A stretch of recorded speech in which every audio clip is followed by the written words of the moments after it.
There's been a lot of talk about weirwood seeds lately, especially after Alice Rivers was seen giving Damon a potion in House of the Dragon that looks very much like weirwood paste from the books. And the way that weirwood paste in the books is described is as a paste of weirwood seeds. But what if I told you that the line on your screen right now about how weirwood paste is made out of weirwood seeds is the only single time in all of A Song of Ice and Fire that weirwood seeds are ever mentioned? This is the only time that the phrase is ever used, and we don't have any mention of weirwood fruit that the seeds would come from, nor any weirwood cones or any weirwood helicopters that, flutter down to the ground and the kids pick up and throw around in the godswood. We've never heard any other description of weirwood seeds or what they could be like or where they would come from. This realization made me a little bit curious. If you were transported to Westeros right now and you needed to grow a new weirwood tree, where would you even start? That's the question that we're going to try get to the bottom of today. And given that this is Westeros and these are weirwoods that we're talking about, the answer might be darker than many of you would suspect. We will get into all of that, but I first want to start with just one time that we know for sure they tried to grow a weirwood and failed, and that would be up in the Vale. There is a weirwood throne up in the Eyrie, but there is no weirwood in the Godswood. Apparently, they tried and failed several times to get a weirwood to take way back in the day, but for whatever reason up in the mountains it wouldn't grow. I tend to think that the reason that it wouldn't grow up in the Vale is because the weirwoods all connect as part of a giant root network, and being so high up in the mountains and separated by so much rock, the weirwood wasn't able to burrow all the way down through the mountains and connect into the greater weirwood network, but that's just my speculation as to why the weirwood wouldn't grow in the Vale. The important part for what we're talking about today, though, is what we can find out about the process of growing a weirwood from what we're told about what they did in the Vale. The way that Catelyn describes the garden at the Vale is the following. The builders had intended it as a godswood, but the Eyrie rested on the hard stone of the mountain, and no matter how much soil was hauled up from the Vale, they could not get a weirwood to take root here.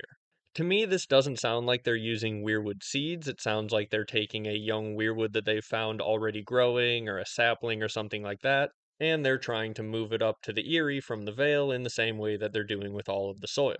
That's definitely not conclusive because, I mean, the phrase take root could also be used for planting a seed, but just like the way that it's discussed kind of makes me think that they're taking like a young tree or a sapling and trying to get it to take root.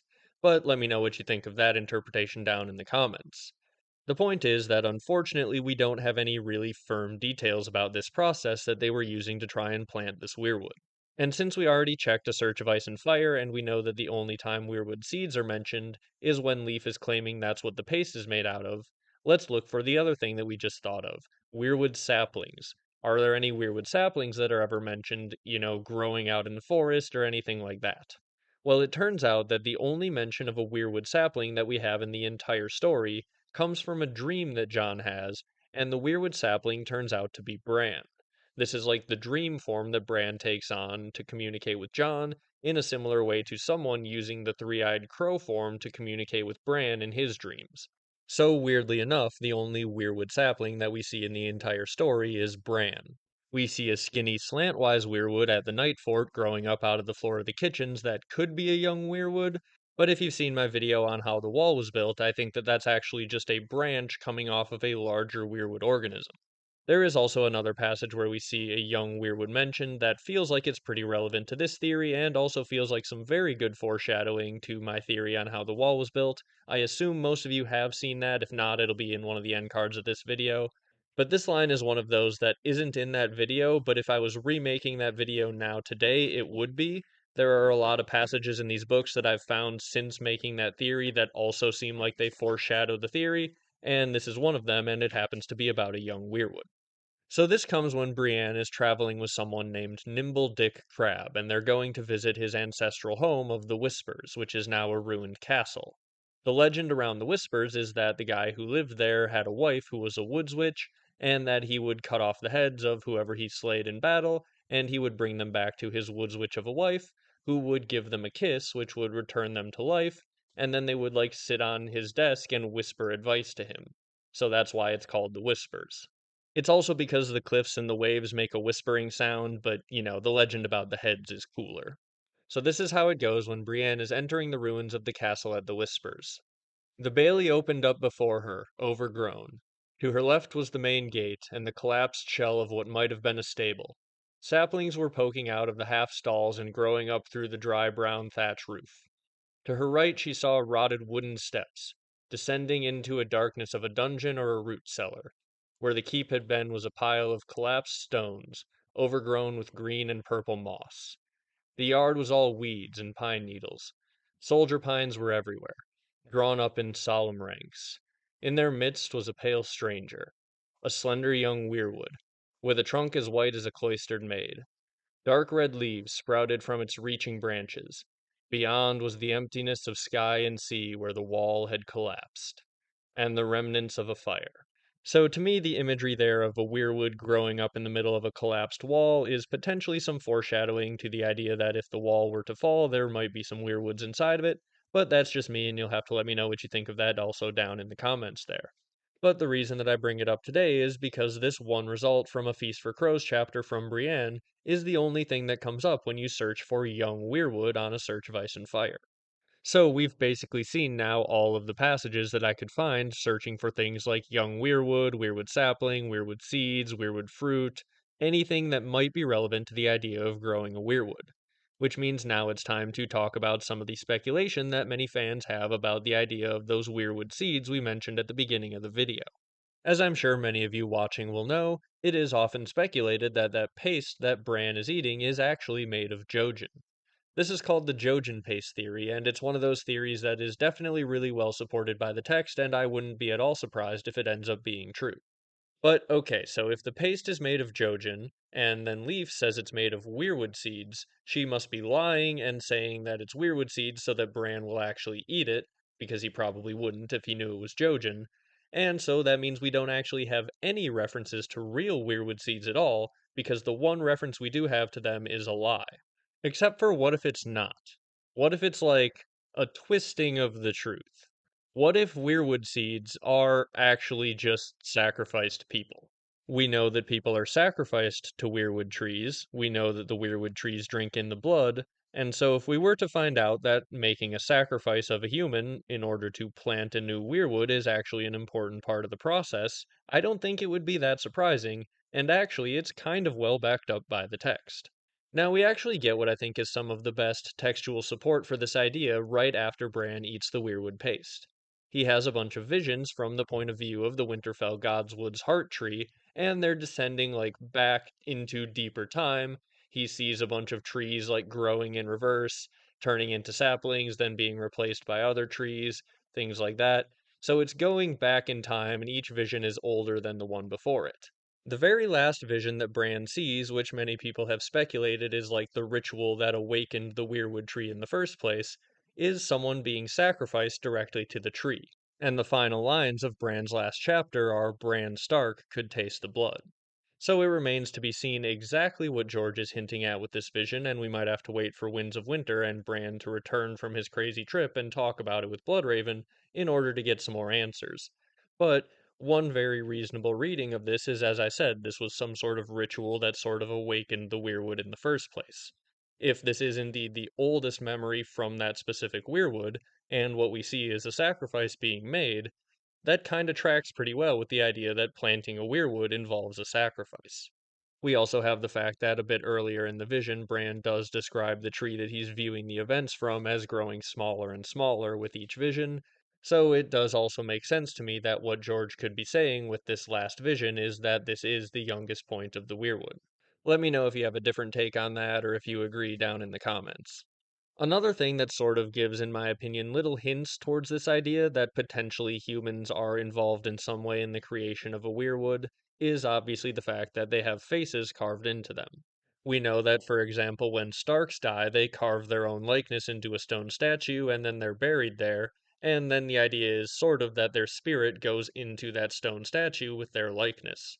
So perhaps when you carve the face onto a weirwood, you then sacrifice the person whose face you carved to activate the weirwood. I don't know. Maybe that could work. Maybe that's why so many of the weirwood faces look sad or upset. I don't know. Something that also forces you to think a little bit about this idea is the way that the Black Gate is described by Bran. It's a weirwood face, and he basically says that it looks like if a person could live for thousands and thousands of years and never die, that's what their face would look like. None of these little hints are anything that fully proves the idea that you need to sacrifice someone to plant a new weirwood, but they're all little things that would make a lot of sense in hindsight if we found out that was the case. And that is how George likes to do his hints. I do have one more piece of evidence I want to discuss, but first I think it is time for me to officially make a guess as to what I talked about at the beginning of the video. If you were transported into Westeros and you needed to plant a new weirwood tree, what would be the best steps that you could take to ensure that it would be successful? Considering we may not have even one reference to an actual physical weirwood seed or where you would possibly get one, I would say your best bet is going to be trying to grow this weirwood from a cutting or a grafting of an already existing weirwood. Now, I'm not going to pretend to be an expert on how exactly to do this in real life, but basically it involves cutting off like a little new growth of the wood, like the previous year's growth, and then making some little cuts in it so that like new roots can grow from the bottom, and then you essentially plant it like it's a new tree after potentially treating it with like some hormones that could help it grow roots. And basically, I think that rather than treating a cutting with root growing hormone like you would in real life, I think the best thing to water your weirwood cutting with is blood of a freshly sacrificed person. Now, this of course is where I have to say, I am talking hypothetically in Westeros only, and even if you do magically get transported to Westeros, my opinion is that you should not ever try to grow a weirwood. Don't sacrifice people. It's not a good idea. That is the official position of Michael Talks About Stuff. But, like, okay, fate of the world is on the line and you are in Westeros and you need to get a new weirwood to take root, I would say there is probably pretty likely to be a sacrifice involved. Also, just based on what I've read about world trees and how people were sacrificed to them and everything I've read about weirwoods, I would say it might also be a good idea to bury the person who you have sacrificed like underneath the tree where you're hoping to take root, and then also probably carve their face into the trunk of the tree, just to be safe. Also, just to be safe, making sure your weirwood is going to take root, you would want to make sure that it's going to be able to have its roots access the giant root network that probably runs throughout all of Westeros, so don't make the same mistake that they made up in the Vale. After that, the best thing that you can do in hopes that your weirwood would grow is sit back and pray to the old gods. So that would be my best guess advice as to what you would do if you were ever in a position where you needed to plant a weirwood. But now on to that last little bit of evidence that I think is pretty interesting if this is indeed truly how you would plant a weirwood. What's been going on at Harrenhal? In season 2 of House of the Dragon, we've been getting a lot of looks at Harrenhal, and the one thing that we can tell is that weirwoods are growing like crazy there. They are all growing up out of the walls, there's roots growing everywhere. It's debatably all one weirwood organism, but if we take into account the idea that new weirwoods could potentially be grown and take root from cuttings of weirwoods that are potentially watered with blood, well then that's actually exactly what we've seen going on in the walls of Harrenhal. There were many weirwoods that were cut down and put into the walls as beams in Black Heron's castle, and one of the legends is that he mortared the stones with blood. This would essentially create a situation where you have cuttings of weirwoods surrounded by sacrificial blood in potentially an ideal environment for them to take root. We know that weirwood roots grow especially well in dark places of the earth, and we know that they seem to grow pretty well where there is a lot of death. And Harrenhal definitely has a lot of that. So this would kind of explain really well why we see weirwoods bursting out of the wall everywhere we go at Harrenhal in House of the Dragon. There are essentially weirwood cuttings surrounded by sacrificial blood which would cause them to take root, and even if the blood mortared into the stones wasn't enough, perhaps the breaking of the stone walls and all of the people who died when Aegon roasted Harrenhal would be enough of a blood sacrifice to kickstart the growth in all of these weirwood cuttings. Now, personally, I kind of like the idea that Heron the Black actually just knew exactly what he was doing and that he was trying to get living weirwoods inside of his walls by placing these weirwood cuttings essentially inside of the walls and surrounding them with stone mortared with blood. There's a lot of really interesting evidence that I've talked about in past videos about how potentially doing something like this could help create a magically warded castle, similar to what we might see in Winterfell or Storm's End, or even with the magical ward that we see at the Wall, or most explicitly the one that we see at Bloodraven's Cave, where the entrance is literally between two weirwoods. So the idea of Heron the Black actually sort of knowing what he was doing is something that's really interesting and something that I definitely want to explore, but I'm going to save that for next video. That'll be coming out on the channel soon, so make sure you like and subscribe so you don't miss it. It'll be one of the end cards at the end of this video if it's already out by the time you watch this. And just to sort of wrap up the entire point of what I was talking about with this video, the paste that Bran is told is made of weirwood seeds might actually be made of people, and it might also not exactly be a lie to say that it is a paste of weirwood seeds, if in fact weirwood seeds are sacrificed people. What this means in terms of the potion that Alice Rivers gave to Daemon, I don't know. Perhaps it is just a paste of like weirwood leaves and stuff like that mushed up. Perhaps we're going to find out from Alice Rivers something about weirwood fruit or what weirwood seeds actually are. Maybe that would be something that would be revealed in a later season of House of the Dragon, I don't know. And finally, if you were ever transported into Westeros and find yourself in needs of growing a weirwood, I think the process that we outlined today is the thing that's most likely to get you a result. And the fact that it seems so similar to what Harren the Black seems to have been doing inside of the walls of his castle, and now the fact that we see a bunch of weirwood seemingly growing out of the walls of his castle, I feel like all sort of comes together to paint a pretty solid picture that says, yes, we are onto something here, this is probably how you would plant a weirwood. But let me know what you think of all of that down in the comments. Thank you all very much for watching, and I'll be back with something else very soon.